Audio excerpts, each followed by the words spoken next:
6 weeks, 4 days, no nicotine. 46 days, 6 weeks, 4 days. That's crazy. That's a month and a half of no nicotine, cold turkey. It was very difficult at first, I'm not gonna lie. I actually had someone ask me last night about that.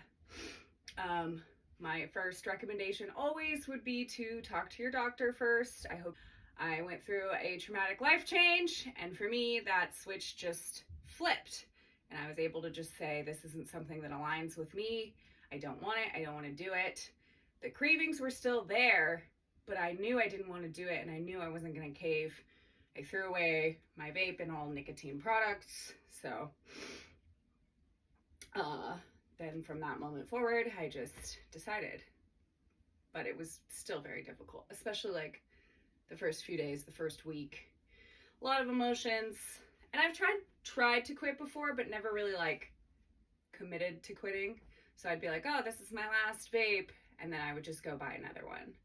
So if you're committed to quitting, you have to live the life and lifestyle of somebody who does not partake in those activities. That's just how it is. And me, this version of me, does not do that at all. Is not interested in that. Will never date a smoker ever again. I do not know what I was thinking. What was I thinking? Man, it's just like, I go back in my mind, and I think it all kind of obviously goes back to like some abandonment wounds or like lack of self-love or lack of boundaries. But I remember our first date where I had set out all my intentions and said, you know, this is the life and lifestyle that I'm moving forward and moving towards. And he was saying all the same things and yada, yada. But I'm the type of person, when I say that kind of stuff, I mean it and I want to do it.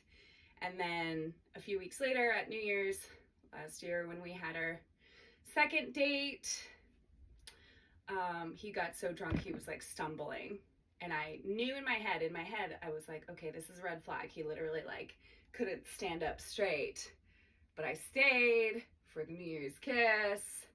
And then we kind of were like basically dating after that. And I should listen to myself more and stick to my boundaries. Because if someone is saying, yes, I live that life and lifestyle too, or I haven't lived that life and lifestyle, but I'm working on moving into that life and lifestyle, watch them. Protect your energy.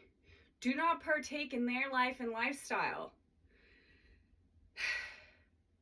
Very tough lessons were learned in 2025.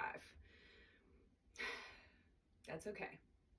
I am trusting myself and my inner intuition, and I am moving forward with love, with self-love, with grace, with compassion.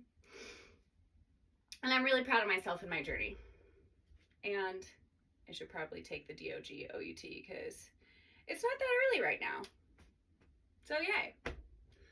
Then I'll go finish getting ready for work, and then I have a yoga class tonight, but it's yoga nidra, which translates to like sleeping body. So it's just a meditation, but I can't sweat for a whole week. So I have no working out allowed. Boo.